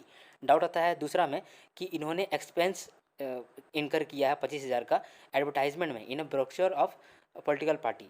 तो इस केस में आंसर कह रहा है, सॉल्यूशन में कह रहा है कि ये जो 25,000 का जो ये है एक्सपेंडिचर है, ये कंट्रीब्यूशन का डेफिनेशन में आता है, इसलिए ये भी डिडक्शन के लिए अलाउएबल हो जाएगा। तो सॉल्यूशन पढ़ लेते हैं एक बार। An Indian company is eligible for deduction under section 80 GGB in respect of any sum contributed by it in previous year to any political party और electoral trust. Further, the word contribute in section 80 GGB has the meaning assigned to it in section 293A of the Company Act 1956, and accordingly it includes the amount of expenditure incurred on advertisement in a brochure of political party. Highlight this term. कह दिया कि deduction तब मिलता है जब contribution हो, तो फिर बाद में ये भी कह रहा है कि further the word contribute in section 80 GGB has the meaning assigned to it in section 293A of the Companies Act, and accordingly it includes the amount of expenditure incurred on advertisement in a brochure of a political party. So therefore ABC Limited is eligible for the deduction of 2,25,000 under section 80 GGB in respect of the sum of 2 lakh contributed to an electoral trust and 25% incurred by it on advertisement in a brochure of political party. इस question को देखिए। इस question में mister A ने business commence किया है manufacturing of computers का 1/4/2019 को। इन्होंने 350 एडिशनल एम्प्लॉय को हायर किया है, उसका डिटेल्स यहाँ पर दिया हुआ है। फिर कहता है कि the regular employees participate in RPF while the casual employees do not. Compute the deduction, if any, available to Mr. A for assessment year 2020-21 if the profit and gains derived from manufacture of computers that year is 75 lakhs and the total turnover is 2.6 crores. फिर in addition आपसे पूछ रहा है कि what would be your answer if mister A has comments the business of manufacture of footwear on 1/4/2019। तो solution देखते हैं। Solution में पहले देखेंगे कि अगर ये कंप्यूटर मैन्युफैक्चर कर रहा होता तो कितना इसका डिडक्शन मिलता, और अगर ये कंप्यूटर नहीं मैन्युफैक्चर ऑफ फुटवियर कर रहा होता तो कितना डिडक्शन मिलता अंडर सेक्शन 80 JJAA। तो सबसे पहले 80 JA और AA का प्रोविज़न समझ लेते हैं। 80 JJAA उन्हीं एसोसी को मिलता है जो कि इंगेज होते हैं बिजनेस प्रोफेशन में और जिनका अकाउंट्स ऑडिट होता है। डिडक्शन यहाँ पे मिलता है 30% ऑफ एडिशनल एम्प्लॉय कॉस्ट, 3 साल तक मिलता है और फिर नहीं मिलेगा। कंडीशन है कुछ, उनको पूरा करना पड़ता है। पहला कंडीशन है कि salary does not exceed 25,000 per month. Salary 25,000 per month से ज़्यादा नहीं होना चाहिए, वरना 80 JJAA का डिडक्शन नहीं मिलेगा। अगला कंडीशन है कि एम्प्लॉयड होना चाहिए 240 दिन तक के लिए, must be employed for 240 days. लेकिन in case of apparel, footwear, leather 150 दिन, नॉर्मली 240 दिन, लेकिन अपैरल, फुटवेयर, लेदर के लिए एम्प्लॉय हायर कर रहे हैं तो 150 दिन से ज़्यादा। एंड अगला कंडीशन है must be covered under RPF, recognise provident fund के अंतर्गत ये कवर होना चाहिए। अगला कंडीशन है कि आप इसको जो सैलरी पे करोगे it should be paid by account pay cheque या ECS। और last, employee should be subject to tax audit under section 44AB। Employer should be subject to tax audit under section 44A(b)। तो सवाल देखते हैं। सवाल में आपको निकालने बोला था कि कितना डिडक्शन मिलता है। तो डिडक्शन मिलता है 30% ऑफ एडिशनल एम्प्लॉय कॉस्ट। सबसे पहले देखेंगे कि जितने सारे एम्प्लॉयज़ हैं किस सब पे हम लोग एलिजिबल हैं डिडक्शन लेने के लिए। जिस पर एलिजिबल होंगे उसका एडिशनल कॉस्ट ढूंढेंगे कि जितना एम्प्लॉय पर हम लोग एलिजिबल हैं डिडक्शन लेने के लिए उनके लिए हम लोग का एडिशनल कॉस्ट कितना पड़ रहा है। जितना एडिशनल कॉस्ट पड़ रहा होगा उसका 30% हम लोग को डिडक्शन मिल जाएगा अंडर सेक्शन 80JJAA। तो अब सवाल पे आते हैं। सवाल में सबसे पहले तो ये देख लीजिए कि मिस्टर ए जो एम्प्लॉयर है वो एलिजिबल है भी कि नहीं डिडक्शन अंडर 80JJAA लेने के लिए। तो इस केस में वो एलिजिबल है क्योंकि दो कंडीशन वो सेटिस्फाई कर रहा है। पहला condition he is subject to tax audit under section 44AB क्योंकि टर्नओवर उसका 1 करोड़ से ज़्यादा है। और दूसरा कंडीशन जो कि वो फुलफिल कर रहा है कि he has employed additional employee during the previous year. तो वो दो कंडीशन कौन से हैं जिसको फुलफिल करने से एम्प्लॉयर एलिजिबल हो जाता है for deduction under section 80JJAA। पहला कि he subject to tax audit under section 44AB और दूसरा कि he has employed additional employees. सवाल में देखते हैं कि हम लोग कौन कौन से एम्प्लॉयज़ पे एलिजिबल हैं डिडक्शन लेने के लिए। अब प्रोविज़न को दिमाग में रखते हुए ये देखते हैं कि कितने एम्प्लॉयज़ पर हम लोग एलिजिबल हैं डिडक्शन लेने के लिए और कितने एम्प्लॉयज़ पर हम लोग डिडक्शन लेने के लिए एलिजिबल ही नहीं है। सबसे पहले तो कंडीशन था कि salary does not exceed 25,000 per month. तो जिसमें भी 25,000 से ज़्यादा हम लोग सैलरी दे रहे हैं वो सब में तो हम लोगों को डिडक्शन नहीं मिलेगा। जैसे पॉइंट नंबर 2 और पॉइंट नंबर 3 में देखिए। पॉइंट नंबर 2 में 125 आदमी को हम लोग 26,000 दे रहे हैं सैलरी, इसका मतलब 25,000 से ऊपर है तो इस पे हम लोगों को नहीं मिलेगा डिडक्शन। अगला पॉइंट नंबर 3 में देखिए कि ये कैजुअल एम्प्लॉयज़ हैं और 25,000 से ज़्यादा हम लोग पेमेंट भी कर रहे हैं। तो 25,000 से ज़्यादा पेमेंट कर रहे हैं तो नहीं ही मिलने वाला है। प्लस ये कैजुअल एम्प्लॉयज़ है, कैजुअल एम्प्लॉयज़ आरपीएफ में कवर्ड नहीं होते हैं। और कंडीशन में ये भी था कि employees must be covered under RPF. तो आरपीएफ में कवर्ड नहीं है तो एनीवे पॉइंट नंबर 3 जो है उस पर हम लोग को नहीं मिलेगा डिडक्शन। अब पॉइंट नंबर 4 और पॉइंट नंबर 1 में देखते हैं कि इन पर डिडक्शन मिलेगा या नहीं मिलेगा। तो पॉइंट नंबर 1 और पॉइंट नंबर 4 दो कंडीशन पास कर चुके हैं। पहला कंडीशन कि ये आरपीएफ के अंदर कवर्ड है। दूसरा कंडीशन कि इनका सैलरी 25,000 क्रॉस नहीं कर रहा है। अब देखते हैं कि ये अगला कंडीशन जो कि एम्प्लॉयड फॉर 240 डेज़ होना चाहिए वो है कि नहीं है। 240 दिन तक से ज़्यादा एम्प्लॉय है भी कि नहीं। तो आप देखोगे कि जो पॉइंट नंबर 4 है वो 210 दिन के लिए ही एम्प्लॉयड है, 240 दिन क्रॉस नहीं कर रहा है। जैसे 240 दिन क्रॉस नहीं कर रहा है तब पॉइंट नंबर 4 को भी हम लोग डिडक्शन नहीं दे सकते हैं। अब पॉइंट नंबर 1 के एम्प्लॉयज़ को देखते हैं कि ये एलिजिबल है भी कि नहीं डिडक्शन लेने के लिए। तो सबसे पहले तो ये रेगुलर एम्प्लॉयज़ हैं, इसका मतलब कि आरपीएफ के अंदर कवर्ड है। एक कंडीशन तो पास किए थे। और दूसरा कंडीशन कि इनका सैलरी 25,000 से कम है वो भी एक कंडीशन पास किए थे। अब अगला कंडीशन देखना है कि 240 दिन से ज़्यादा एम्प्लॉयड थे कि नहीं। तो ये बिल्कुल 240 दिन से ज़्यादा एम्प्लॉयड है। तो बस पॉइंट नंबर 1 है यही एलिजिबल होंगे for deduction under section 80JJAA। तो हम लोगों को देखना है कि एडिशनल कॉस्ट 75 एम्प्लॉयज़ को एम्प्लॉय करने में कितना लगा था। तो 75 employees into 24,000 per month into 12 months तो निकल के आता है 2,16,00,000 एडिशनल एम्प्लॉय कॉस्ट। तो इसका 30% हम लोग को डिडक्शन मिलता है अंडर सेक्शन 80JJAA। तो इसका 30% 64,80,000 आता है। तो इतना मिस्टर ए को डिडक्शन मिल जाएगा अगर वो business of manufacture of computers कर रहे हैं। लेकिन अगर वो business of manufacture of footwear कर रहे होते तो क्या होता। तो उस केस में भी सारा प्रोविज़न तो सेम रहता। प्रोविज़न में अंतर एक ही जगह है। यहाँ पर कंडीशन था कि must be employed for 240 days. लेकिन अपैरल फुटवेयर और लेदर का बिजनेस कर रहे हैं तो उस समय एम्प्लॉयड होना चाहिए बस 150 दिन।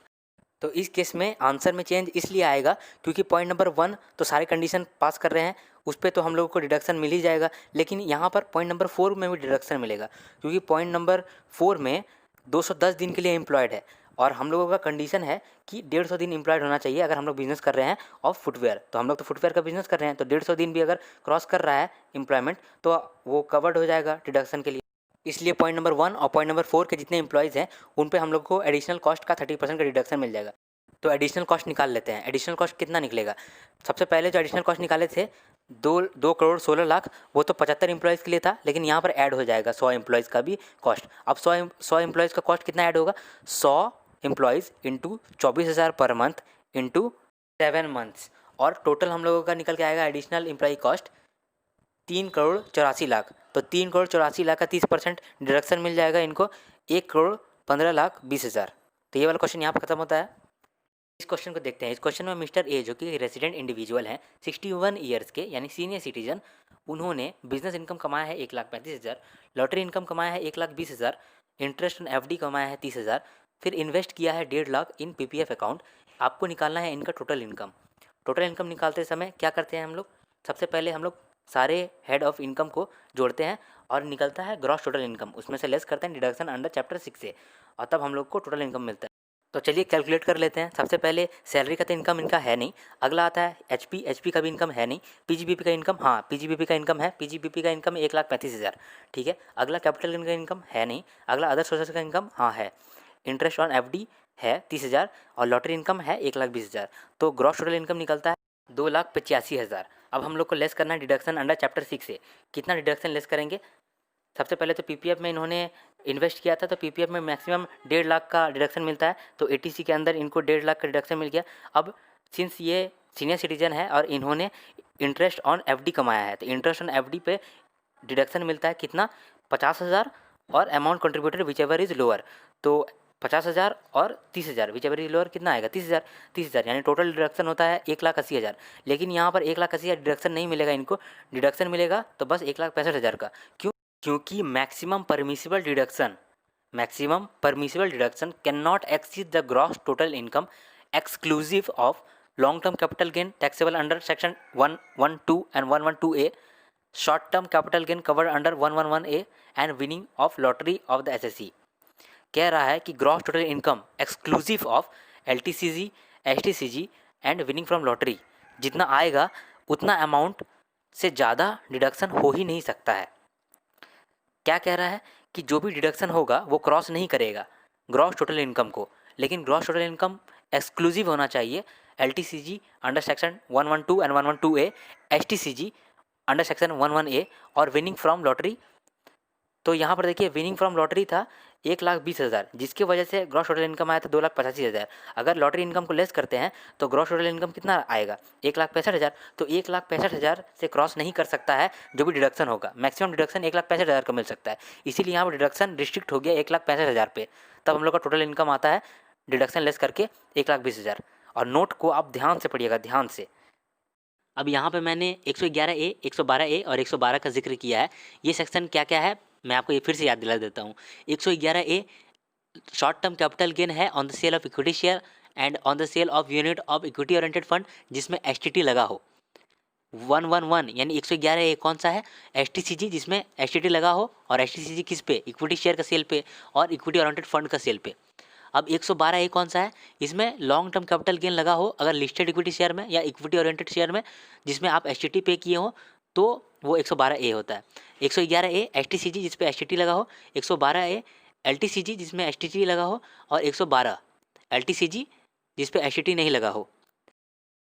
इस सवाल को देखते हैं। इस सवाल में मिस्टर गुरनाम जिनका एज है 42 ईयर्स, जिनका सैलरी इनकम है 5,50,000 और इन्होंने इंटरेस्ट भी कमाया है 14,500 का सेविंग अकाउंट फ्रॉम एसबीआई से, उनका आपको टोटल इनकम निकालना है। कुछ डिटेल्स दिए गए हैं। सबसे पहला डिटेल है कि लाइफ इंश्योरेंस प्रीमियम 25,000 का इन्होंने पे किया है बिरला सन लाइफ इंश्योरेंस को, और ये जो पॉलिसी है ये लिए हैं वो अपने डिपेंडेंट पेरेंट के लिए। पॉलिसी लिया गया 15/7/2017 को और सम एश्योर्ड है 2 लाख का। फिर इन्होंने लाइफ इंश्योरेंस प्रीमियम पे किया 25,500 का अपने बेटे के लाइफ के लिए, और सम एश्योर्ड है 2.5 लाख का इंश्योरेंस लिया है 30/3/2012 को। फिर इन्होंने लाइफ इंश्योरेंस प्रीमियम पे किया है 22,500 चेक से किया है for insurance of his life, खुद का लाइफ के लिए, और पॉलिसी लिया है 8/9/2016 को, और सम एश्योर्ड है 2 लाख का। फिर इन्होंने हेल्थ इंश्योरेंस का प्रीमियम भी पे किया है 26,000 का खुद के लिए और स्पाउस के लिए। फिर 1,500 का कैश पे किया है हेल्थ चेकअप के लिए, और 4,500 का चेक में पेमेंट किया है फॉर प्रिवेंटिव हेल्थ चेकअप अपने पेरेंट्स के लिए जो कि सीनियर सिटीज़न है। फिर इन्होंने इंटरेस्ट भी पे किया है 6500 का interest on loan taken from the bank for MBA purpose pursued by his daughter, education loan है ये। उसके बाद 15,000 का कैश भी डोनेट किया है institution approved for purpose of promoting family planning under section 80G। आपको टोटल इनकम निकालना है। तो टोटल इनकम में सबसे पहले जितना भी हेड से इनका इनकम है उनको जोड़ते हैं, ग्रॉस टोटल इनकम आ जाएगा, डिडक्शन लेस कर देंगे। इनकम फ्रॉम सैलरी इनका 5,50,000 है, और ये कंप्यूटेड था इसीलिए हम लोग स्टैंडर्ड डिडक्शन 50,000 का लेस नहीं किए। तो 5,50,000 का इनका इनकम फ्रॉम सैलरी आया। Interest on saving bank deposit 14,500 था, तो वो भी हम लोगों ने ऐड किया। ग्रॉस टोटल इनकम निकल के आया 564,500। डिडक्शन लेस करते हैं। सबसे पहला जो एडजस्टमेंट था वो था कि लाइफ इंश्योरेंस प्रीमियम पे किया है 25,000 का बिरला सन लाइफ इंश्योरेंस को, और ये जो इंश्योरेंस है ये उनके पेरेंट्स के लिए था। तो पेरेंट्स के लिए इंश्योरेंस जो होता है उसका डिडक्शन नहीं मिलता है अंडर सेक्शन 80C। 80C क्या कहता था? 80C लाइफ इंश्योरेंस प्रीमियम का डिडक्शन मिलता था, लेकिन तभी मिलता था जब सेल्फ स्पाउस चिल्ड्रन का प्रीमियम पे किए हो, पेरेंट्स और ग्रैंड पेरेंट्स का नहीं था। इसीलिए जो पेरेंट्स के लिए इन्होंने लाइफ इंश्योरेंस प्रीमियम पे किया है उन पे तो इनको डिडक्शन नहीं मिलने वाला है। अगला लाइफ इंश्योरेंस प्रीमियम पे किया था 25,500 का अपने बेटे के लिए, और बेटा इसका डिपेंडेंट नहीं है, तब भी इनको यहाँ पर डिडक्शन मिलता है। कितना डिडक्शन मिलेगा? डिपेंड करता है कि पॉलिसी कब इशू हुआ था। सिंस यहाँ पर लिखा हुआ कि पॉलिसी इशू हुआ था 31/3/2012 को, यानी कि 2012 से पहले। अगर 2012 से पहले हो रहा है तो उस केस में हम लोगों को डिडक्शन मिलता था अमाउंट कंट्रीब्यूटेड और 20% of assured amount which ever is lower. तो इस केस में मिल जाएगा 25,500 का, क्योंकि 25,500 अमाउंट कंट्रीब्यूटेड है और 20% अगर देखा जाए तो 50,000 आता है। तो विच एवर इज लोअर 25,500, तो 25,500 का इनको मेजर सन के लिए लाइफ इंश्योरेंस प्रीमियम का डिडक्शन मिलेगा। प्लस इन्होंने खुद के इंश्योरेंस के लिए भी प्रीमियम पे किया है 22,500 का। तो ये जो 22,500 का इन्होंने पेमेंट किया है, ये देखना पड़ेगा कि इस पर डिडक्शन कितना मिलेगा। तो ये पॉलिसी कब इशू हुआ है? पॉलिसी इन्होंने लिया है 8/9/2016 को, यानी कि 2012 के बाद, 2012-13 के बाद। तो उस केस में हम लोगों का अमाउंट और 10% होता है। तो अमाउंट होता है 22,500 और 10% 20,000, तो विच एवर इज लोअर 20,000। तो 20,000 हम लोगों का इसका डिडक्शन मिल जाएगा। टोटल डिडक्शन 80C के अंतर्गत कितना मिल रहा है? 45,500। ओके, अगला डिडक्शन इनको मिलेगा 80D के अंदर, क्योंकि इन्होंने हेल्थ इंश्योरेंस प्रीमियम पे किया है 26,000 अपने और अपने वाइफ के लिए। तो इस केस में उनको 25,000 तक का डिडक्शन मिलेगा, इसीलिए इनका 25,000 डिडक्शन हम लोगों ने लिख लिया। अगला एडजस्टमेंट में कहता है कि मिस्टर गुरनाम ने अपने पेरेंट्स यानी जो सीनियर सिटीजन है उनके लिए 4500 का पेमेंट किया है इन चेक, और 1500 का पेमेंट इन कैश किया है खुद के हेल्थ चेकअप के लिए। तो खुद के हेल्थ चेकअप के लिए जो इन्होंने 1500 का पेमेंट किया है कैश में, इनका अब डिडक्शन नहीं मिलने वाला है, क्योंकि 25,000 का लिमिट इन्होंने एग्जॉस्ट कर लिया है। 25,000 ही इनको मिल सकता था अगर ये सेल्फ स्पाउस चिल्ड्रन के लिए MPM का खर्चा कर रहे हो। M for medical insurance premium, P for preventive health checkup, और M for medical expenses only for senior citizen. तो इन्होंने कर दिया है 25,000 का लिमिट क्रॉस, इसलिए इनको जो अब हेल्थ चेकअप के लिए 1500 का पेमेंट किया है इसका डिडक्शन नहीं मिलेगा। लेकिन जो पेरेंट्स के लिए 4500 का इन्होंने चेक में पेमेंट किया है प्रिवेंटिव हेल्थ चेकअप, पेरेंट्स के लिए तो अभी भी लिमिट इनका जिंदा है, इस वजह से इनको पेरेंट्स के लिए 4500 का एग्जाम्पन मिल जाएगा, सॉरी डिडक्शन मिल जाएगा। तो total deduction under section 80D इनको 29,500 मिल जाएगा, 25,000 प्लस 4,500। अब अगला एडजस्टमेंट में कह रहा था कि इन्होंने इंटरेस्ट भी पे किया है, interest on loan from bank for MBA purpose. Since higher education के लिए लोन लिया है उसके लिए इंटरेस्ट पे कर रहे हैं, तो यही हम लोग अज्यूम करें कि 8 साल अभी पूरा नहीं हुआ है, इसलिए इनका इंटरेस्ट का डिडक्शन मिल जाएगा, पूरा इंटरेस्ट का डिडक्शन मिल जाएगा 6,500। अब अगला एडजस्टमेंट था कि इन्होंने 15,000 डोनेट किया है in cash to an institution approved for the purpose of 80G for promoting family planning. Since यहाँ पर डोनेटेड इन कैश है तो इनको डिडक्शन नहीं मिलेगा, क्योंकि 80G के अंदर डिडक्शन तभी मिलता है जब आपने पेमेंट किया हो अदर देन कैश। 2,000 के ऊपर जब भी आप पेमेंट करते हो तो अदर देन कैश करते हो तभी आपको डिडक्शन मिलता है अंडर सेक्शन 80G, जो कि डोनेशन का है। इसके अलावा याद रखिएगा कि 80TTA का भी डिडक्शन यहाँ पर मिलेगा। क्यों? क्योंकि इनकम था इंटरेस्ट ऑन बैंक डिपॉजिट में भी इंटरेस्ट था इनका, इस वजह से इनको डिडक्शन मिलेगा 80TTA के अंतर्गत। कितना मिलेगा? अमाउंट और 10,000 which ever is lower, amount और 10,000 विच एवर इज लोअर। क्यों? क्योंकि ये सीनियर सिटीजन नहीं है, इनका एज 42 ईयर्स है, इसीलिए यहाँ पर लिमिट होगा अमाउंट और 10,000 विच एवर इज लोअर। तो अमाउंट है 14,500 और जो 10,000 का लिमिट है तो 10,000 मिल जाएगा इन पे। तो टोटल जो हम लोग डिडक्शन निकल के आएगा 91,500। तो ग्रॉस टोटल इनकम से डिडक्शन लेस किया तो टोटल इनकम आ गया। अब इस क्वेश्चन को देखते हैं। इस क्वेश्चन में स्टेटमेंट्स दिए गए हैं, इस स्टेटमेंट्स को पढ़ के ये करेक्ट है या इनकरेक्ट है ये बताना है। पहला स्टेटमेंट है, during the financial year mister Amit paid interest on loan availed by him for his sons higher education, his son is already employed in the firm, mister Amit will get deduction under section 80E। तो ये statement correct है, क्योंकि 80E के अंतर्गत आपको deduction मिलता है for interest on loan, अगर लोन हायर एजुकेशन के लिए लिया गया है। यहाँ पर कह रहा है कि his son is already employed in the firm, ये बात इररिलेवेंट है कि वो एम्प्लॉयड है या नहीं एम्प्लॉयड है। आपको 8 साल तक इंटरेस्ट ऑन लोन, अगर लोन हायर एजुकेशन के लिए है तो इसका डिडक्शन मिलता है। अगला स्टेटमेंट है, subscription to notified bond of NABARD would qualify for deduction under section 80C। तो ये स्टेटमेंट भी बिल्कुल सही है। अगला स्टेटमेंट में कह रहा है कि in order to be eligible to claim deduction under 80C investment contribution subscription in eligible और approved mode should be made from out of income chargeable to tax. तो इस स्टेटमेंट में कहता है कि एटीसी का डिडक्शन पाने के लिए आप जो कंट्रीब्यूशन करेंगे, सब्सक्रिप्शन करेंगे, वो आप करेंगे फ्रॉम इनकम जो कि आपने कमाया है, इनकम चार्जेबल टू टैक्स। तो ऐसा कोई स्टिपुलेशन नहीं है एटीसी के अंतर्गत, इसीलिए ये स्टेटमेंट बिल्कुल गलत हो जाता है। अगला स्टेटमेंट में कहता है कि एक इंडिविजुअल ने 30,000 का प्रिंसिपल अमाउंट और 14,000 का इंटरेस्ट पे किया है लोन पे, और वो लोन वो हायर एजुकेशन के लिए लिया था। तो यहाँ पर डिडक्शन उसको प्रिंसिपल अमाउंट और इंटरेस्ट दोनों पे मिलेगा। तो ये स्टेटमेंट गलत है, क्योंकि बस इंटरेस्ट ऑन लोन का डिडक्शन मिलता है, प्रिंसिपल का डिडक्शन नहीं मिलता है। अगर आप प्रिंसिपल रिपेमेंट कर रहे हो तो उसका डिडक्शन नहीं मिलता है, और इंटरेस्ट अगर पे कर रहे हो तो उसका डिडक्शन मिलता है in case of higher education के लिए लोन लिया है। इस स्टेटमेंट में कह रहा है कि मिस्टर शीला जो कि विडो है मिस्टर सतीश की, इसको 7 लाख का एनपीएस अकाउंट से अमाउंट मिला है। और क्वेश्चन कहता है कि सिंस डिडक्शन मिला था मिस्टर सतीश को, तो मिसेस शीला को अभी जो 7 लाख का अमाउंट हुआ है ये टैक्सेबल होगा मिसेस शीला का इनकम में। तो ये बिल्कुल भी गलत है। एक तो सबसे पहले अगर आप क्लोज़र में, डेथ का क्लोज़र में अगर आपको अमाउंट मिलता है एनपीएस अकाउंट से, तो उस केस में ये एग्जाम्प्ट हो जाता है।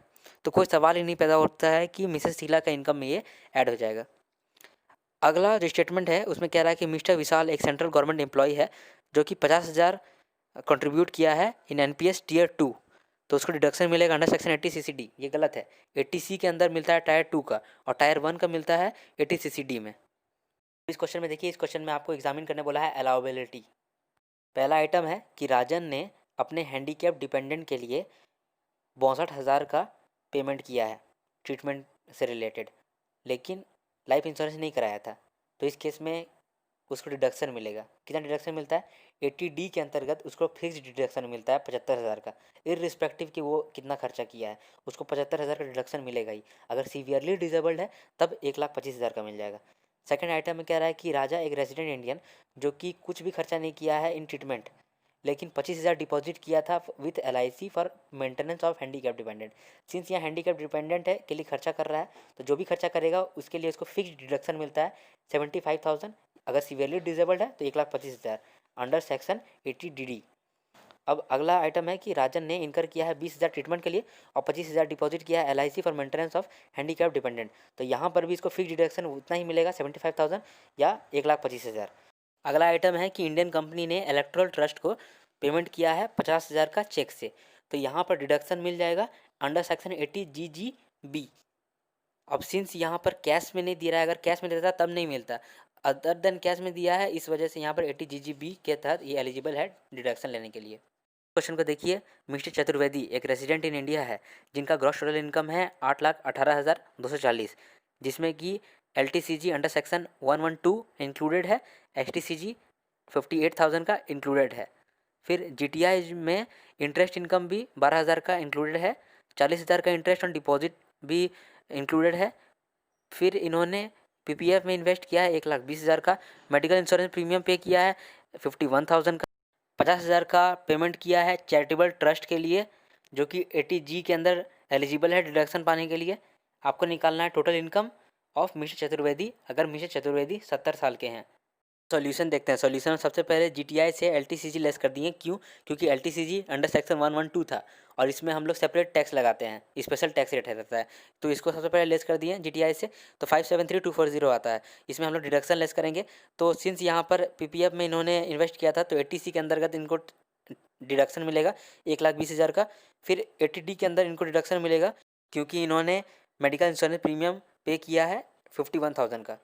अब सिंस ये एक सीनियर सिटीजन है इसीलिए यहाँ पर लिमिट हो जाएगा 50,000 का, लेकिन अगर ये सीनियर सिटीजन नहीं होते तो यहाँ पर लिमिट होता 80D में 25,000 का, तो यहाँ 50,000 का यहाँ लिमिट हो गया, तो 50,000 हमने लिख लिया। अगला डिडक्शन मिलेगा 80G के अंतर्गत, लेकिन कितना मिलेगा? 17,662। ये कैसे आया, ये इंटरेस्टिंग है, आप देखिए नीचे का नोट को। यहाँ पर जब भी 80G की बात आती है तो 80G में डोनेशन आता है। डोनेशन हम लोग दो तरीक़ा से दे सकते हैं, एक विद सीलिंग लिमिट, एक without ceiling limit. With ceiling limit का मतलब कि एडजस्टेड GTI का 10% ही दे सकते हैं। एडजस्टेड GTI क्या होता है? GTI minus LTCG minus STCG, अगर STT लगा हो, माइनस चैप्टर 6 से डिडक्शन, जो आता है वो एडजस्टेड जीटीआई आता है, उसका 10% ही हम लोग विद सिंगल लिमिट में दे सकते हैं। सिंस यहाँ पर इन्होंने जो पेमेंट किया है वो किया है चैरिटेबल ट्रस्ट को, यहाँ जो चैरिटेबल ट्रस्ट है वो विद सिंगल लिमिट के अंदर आता है, तो यहाँ पर हम लोग को देखना पड़ेगा कि एडजस्टेड जीटीआई कितना है, उसका 10% ही हम लोग टैक्स, उसका 10% ही हम लोग डोनेशन दे सकते हैं, और जैसे डोनेशन दे सकते हैं उसी पे तो डिडक्शन मिलेगा। तो इसीलिए नोट में हम लोग पहले निकालेंगे एडजस्टेड जीटीआई। तो चलिए निकालते हैं। नोट में कैसे लिखा है, जीटीआई में सबसे पहले एलटीसीजी लेस करते हैं, तो यहाँ पर लिखा हुआ भी है कि जीटीआई एक्सक्लूडिंग एलटीसीजी 573240, ठीक है। अब लेस करेंगे एस टी सी जी, अगर एस टी टी लगाओ, तो यहाँ तो एस टी टी नहीं लगा है तो एस टी सी जी को लेस नहीं करेंगे। अब डिडक्शन लेस करेंगे, तो डिडक्शन लेस करते हैं under section 80C 80D and 80TB। तो यहाँ पर हमने लेस किया 2,20,000 लेस किया, तो 353,240 आया हम लोगों का एडजस्टेड जीटीआई। इसका 10% दे सकते हैं, इसका 10% होता है 35240। लेकिन हम लोगों ने दिया कितना है, हम लोग दिया है 50,000, हम लोग को देना था 35324, लेकिन दिए हैं 50,000। तो इन दोनों का लोअर कौन सा आता है 35324, तो इसका ही डिडक्शन मिलेगा, लेकिन इसका डिडक्शन भी कितना मिलेगा 50% डिडक्शन मिलेगा, क्योंकि 50% डिडक्शन ही मिलता है चैरिटेबल ट्रस्ट में। तो 50% ऑफ 35240 17,662, तो इतना डिडक्शन मिल सकता है 80G के अंदर, तो इतना लेस कर दिए हम लोगों ने। अब अंडर सेक्शन 80TTB के अंदर भी डिडक्शन मिलेगा अमाउंट या 50,000, क्योंकि ये सीनियर सिटीजन है। 50,000 का डिडक्शन अंडर सेक्शन 80TTB देने के बाद हम लोग का total income excluding long term capital gain आता है 335,578। अब अगर including long term capital gain देखें तो 580,578 आता है। अब तो इसको टोटल इनकम राउंडेड ऑफ करेंगे तो 580,580। अब अगर टैक्स ऑन टोटल इनकम निकालते हैं excluding long term capital gain, जब भी हम लोग टैक्स निकालते हैं और उसमें अगर LTCG मिला हुआ है अंडर सेक्शन 112, तो 112 का जो LTCG है उस पर हम लोग सेपरेट टैक्स लगाते हैं 20% का। अगर STT लगा होता तो यहाँ पर रेट अलग होता। सिंस यहाँ पर STT नहीं लगा है तो 20% हम लोग लगा रहे हैं। LTCG 2,45,000 का था, जिस पे 20% का हम लोगों ने टैक्स लगाया 49,000, और बाकी जो टोटल इनकम बचा 335,580 उस पर हम लोग नॉर्मल टैक्स जैसे लगाते हैं स्लैब रेट उस हिसाब से लगाएं तो 1779 आया। तो टोटल टैक्स निकल के आता है 50,779। फिर हेल्थ एंड एजुकेशन सेस जोड़ेंगे 4% का, तो वो जोड़े तो टोटल टैक्स लायबिलिटी आ गया। इस क्वेश्चन को देखिए, इस क्वेश्चन में कह रहा है कि मिस्टर राजमोहन, जिसका जीटीआई है 6,40,000, उन्होंने स्टैम्प ड्यूटी पे किया है on acquisition of residential house for self occupied 50,000 का। 5 year post office time deposit पे किया है 20,000 का। डोनेशन दिया है रिकॉग्नाइज चैरिटेबल ट्रस्ट को 25,000, which eligible for deduction under section 80G। फिर कह रहा है कि interest on loan taken for higher education of spouse pay किया है 10,000 का। आपको टोटल इनकम निकालना है मिस्टर राजमोहन का। सबसे पहले जीटीआई लिखते हैं 6,40,000, लेस करते हैं डिडक्शन अंडर चैप्टर 6 से। इनको डिडक्शन मिलेगा अंडर सेक्शन 80C। किसका डिडक्शन मिलेगा, stamp duty paid on acquisition of residential house self occupied 50,000, इनका डिडक्शन मिलेगा, क्योंकि जो भी स्टैम्प ड्यूटी रजिस्ट्रेशन फ़ी या अदर एक्सपेंस हम लोग पेमेंट करते हैं for transfer of ownership of house property, इस केस में हम लोग को डिडक्शन मिलता है अंडर 80C। अब अगला जो डिडक्शन हम लोगों ने लेस करे हैं 5 year time deposit of post office 20,000 का। इसका क्या प्रोविज़न है, 80C के अंतर्गत अगर आपने पोस्ट ऑफिस सेविंग बैंक में 5 ईयर या 10 ईयर या 15 ईयर का डिपॉजिट किया है, टाइम डिपॉजिट किया है, तो उस केस में आपको मैक्सिमम 1.5 लाख का डिडक्शन मिलता है। तो यहाँ 20,000 का इन्होंने डिपॉजिट किया तो 20,000 का डिडक्शन मिल गया, तो टोटल डिडक्शन अंडर 80C 70,000 का मिल गया। अब अगला कि ये स्पाउस के लिए हायर एजुकेशन के लिए लोन लिया था, जिसके लिए इन्होंने इंटरेस्ट पे किया 10,000 का, तो ये भी डिडक्शन मिल जाएगा अंडर सेक्शन 80E। अब आता है कि इन्होंने चैरिटेबल ट्रस्ट को भी डोनेशन दिया था 25,000 का, इसका डिडक्शन कितना मिलेगा 80G के अंतर्गत। तो 80G के अंतर्गत याद रखिए कि जब भी 80G का बात आता है तो with ceiling limit without ceiling limit आता है, और इन्होंने चैरिटेबल ट्रस्ट को दिया है, इसका मतलब कि ये विद सीलिंग लिमिट है। तो यहाँ पर एडजस्टेड जीटीआई निकालना पड़ेगा। यहाँ पर एडजस्टेड जीटीआई कैसे निकलेगा, जीटीआई माइनस चैप्टर 6 से डिडक्शन, तो 6,40,000 माइनस चैप्टर 6A का डिडक्शन में कौन का डिडक्शन आएगा, 80G को छोड़ के जितना डिडक्शन अभी तक लेस किए हैं वो सब आएगा। तो टोटल डिडक्शन 70,000 और 10,000 80,000 का आता है, तो 6,40,000 माइनस 80,000 करते हैं तो 5,60,000 आता है इसका एडजस्टेड जीटीआई, जिसका 10% हम लोग दे सकते हैं। इसका 10% आता है 56,000। 56,000 का लिमिट बनता था कि जब हम लोग विद सीलिंग लिमिट को देंगे तो 56,000 तक दे सकते थे, तो लेकिन यहाँ पर हम लोग 25,000 ही दिए हैं, तो ठीक है, तो यहाँ पर कोई प्रॉब्लम नहीं है। 25,000 का 50% हम लोग को डिडक्शन मिल जाएगा 12,500, तो इतना डिडक्शन मिल गया, तो टोटल हम लोग का टोटल इनकम आता है 547,500। चलिए अब इस क्वेश्चन को देखते हैं। इस क्वेश्चन में क्या रहा है कि मिसेस रोमा का ग्रॉस टोटल इनकम है 15 लाख, आपको डिडक्शन निकालना है अंडर चैप्टर 6 से आपको कुछ डिटेल्स भी दिया है। सबसे पहला दिया है कि लाइफ इंश्योरेंस प्रीमियम इन्होंने पे किया है 35,000 का, पॉलिसी लिया था 1/1/2012 को, सम अश्योर्ड है 3,40,000 का। आइटम है कि पीपीएफ में इन्होंने कंट्रीब्यूट किया है 1.5 लाख का।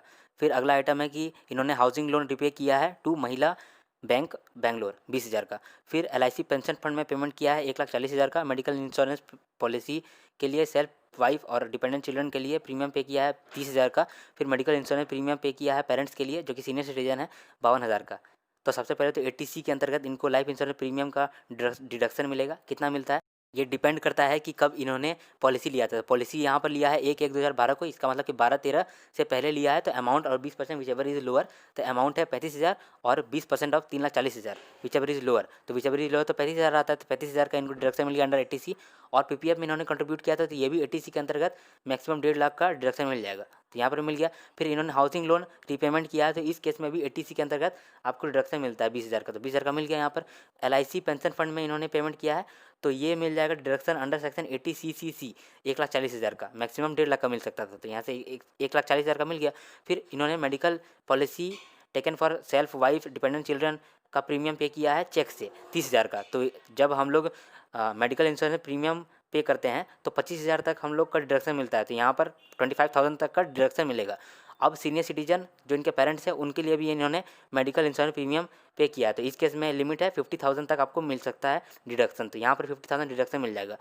अब यहाँ पर देखने वाली बात है कि जब 80C का हम लोगों ने निकाला था डिडक्शन, टोटल डिडक्शन हुआ था 2,05,000, लेकिन मैक्सिमम डिडक्शन कितना मिल सकता है 80C के अंतर्गत 1.5 लाख, प्लस इसके अलावे 80CCC में 1,40,000 का मिला था। इसका मतलब कि 80C प्लस 80CCC मिला करके डिडक्शन मिला 2,90,000 का। लेकिन 80CCE कहता है कि 80CCC मिला करके भी 1.5 लाख का ही आपको डिडक्शन मिलेगा, तो 1.5 लाख तक डिस्ट्रिक्ट हो गया।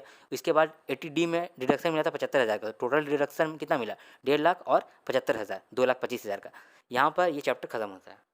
आशा करता हूँ कि आपको मेरा काम, मेरा एफर्ट अच्छा लगा हो। तो अगर अच्छा लगा है तो आप लाइक कर सकते हैं एंड स्टे ब्लेस्ड, अच्छा करके आए एग्ज़ाम में। All the best. Her her Mahadev.